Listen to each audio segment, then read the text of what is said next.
There was a man who had 3 sons, the youngest of whom was called the simpleton, and was despised, laughed at, and neglected on every occasion. It happened one day that the eldest son wished to go into the forest to cut wood. And before he went, his mother gave him a delicious pancake and a flask of wine, that he might not suffer from hunger or thirst. When he came into the forest, a little old gray man met him, who wished him good day, and said, "Give me a bit of cake out of your pocket, and let me have a drink of your wine. I am so hungry and thirsty." But the prudent youth answered, "Give you my cake and my wine? I haven't got any. Be off with you." And leaving the little man standing there, he went off. Then he began to fell a tree, but he had not been at it long before he made a wrong stroke. And the hatchet hit him in the arm, so that he was obliged to go home and get it bound up. That was what came of the little gray man. Afterwards, the second son went into the wood, and the mother gave to him, as to the eldest, a pancake and a flask of wine. The little old gray man met him also, and begged for a little bit of cake and a drink of wine. But the second son spoke out plainly, saying, "What I give you I lose myself, so be off with you." And leaving the little man standing there, he went off. The punishment followed. As he was chopping away at the tree, he hit himself in the leg so severely that he had to be carried home. Then said the simpleton, "Father, let me go for once into the forest to cut wood." And the father answered, "Your brothers have hurt themselves by so doing. Give it up, you understand nothing about it."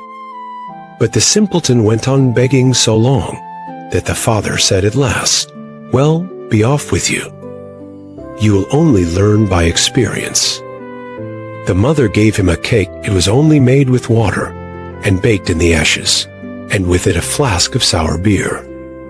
When he came into the forest, the little old gray man met him and greeted him, saying, "Give me a bit of your cake and a drink from your flask. I am so hungry and thirsty." And the simpleton answered, "I have only a flour and water cake and sour beer. But if that is good enough for you, let us sit down together and eat." Then they sat down, and as the simpleton took out his flour and water cake, it became a rich pancake, and his sour beer became good wine.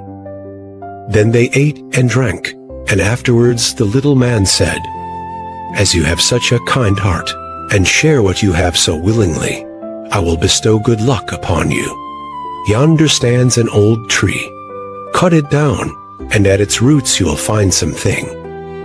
And thereupon the little man took his departure. The simpleton went there, and hewed away at the tree, and when it fell he saw, sitting among the roots, a goose with feathers of pure gold. He lifted it out, and took it with him to an inn where he intended to stay the night. The landlord had 3 daughters who, when they saw the goose, were curious to know what wonderful kind of bird it was, and ended by longing for one of its golden feathers. The eldest thought, "I will wait for a good opportunity, and then I will pull out one of its feathers for myself."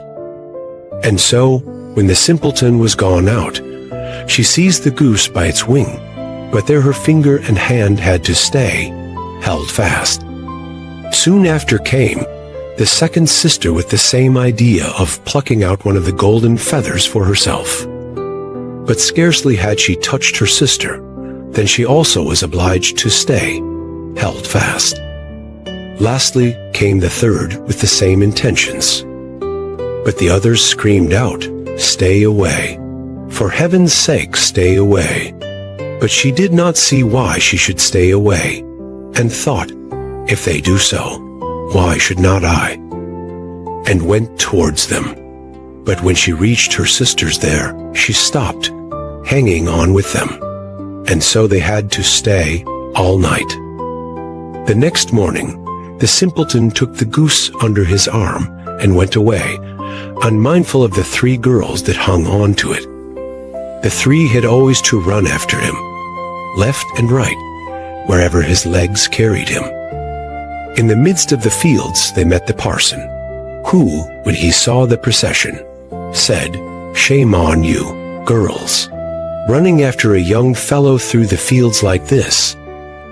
And forthwith he seized hold of the youngest by the hand, to drag her away. But hardly had he touched her when he too was obliged to run after them himself. Not long after the sexton came that way, and seeing the respected parson following at the heels of the three girls, he called out, "Ho, your reverence, whither away so quickly? You forget that we have another christening today." And he seized hold of him by his gown. But no sooner had he touched him than he was obliged to follow on too. As the five tramped on, one after another, two peasants with their hoes came up from the fields, and the parson cried out to them, and begged them to come and set him and the sexton free. But no sooner had they touched the sexton than they had to follow on too. And now there were 7 following the simpleton and the goose. By and by they came to a town where a king reigned, who had an only daughter who was so serious that no one could make her laugh. Therefore the king had given out that whoever should make her laugh should have her in marriage. The simpleton, when he heard this, went with his goose and his hangers-on into the presence of the king's daughter. And as soon as she saw the 7 people following, always one after the other, she burst out laughing, and seemed as if she could never stop. And so the simpleton earned a right to her as his bride. But the king did not like him for a son-in-law, and made all kinds of objections, and said he must first bring a man who could drink up a whole cellar of wine. The simpleton thought that the little gray man would be able to help him, and went out into the forest. And there, on the very spot where he felled the tree, he saw a man sitting with a very sad countenance. The simpleton asked him what was the matter, and he answered, "I have a great thirst, which I cannot quench. Cold water does not agree with me. I have indeed drunk up a whole cask of wine, but what good is a drop like that?" Then said the simpleton, "I can help you. Only come with me, and you shall have enough." He took him straight to the king's cellar, and the man sat himself down before the big vats, and drank, and before a day was over, he had drunk up the whole cellar full. The simpleton again asked for his bride, but the king was annoyed that a wretched fellow, called the simpleton by everybody, should carry off his daughter, and so he made new conditions. He was to produce a man who could eat up a mountain of bread. The simpleton did not hesitate long, but ran quickly off to the forest. And there in the same place sat a man who had fastened a strap round his body, making a very piteous face, and saying, "I have eaten a whole bakehouse full of rolls, but what is the use of that when one is so hungry as I am? My stomach feels quite empty, and I am obliged to strap myself together, that I may not die of hunger." The simpleton was quite glad of this, and said, "Get up quickly, and come along with me, and you shall have enough to eat." He led him straight to the king's courtyard, where all the meal in the kingdom had been collected and baked into a mountain of bread. The man out of the forest settled himself down before it, and hastened to eat, and in one day the whole mountain had disappeared. Then the simpleton asked for his bride the 3rd time. The king, however, found one more excuse, and said he must have a ship that should be able to sail on land or on water. "So soon," said he, "as you come sailing along with it, you shall have my daughter for your wife." The simpleton went straight to the forest, and there sat the little old gray man with whom he had shared his cake. And he said, "I have eaten for you, and I have drunk for you.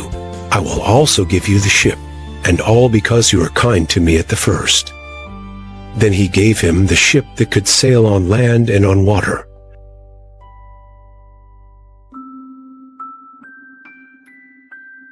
and when the king saw it, he knew he could no longer withhold his daughter.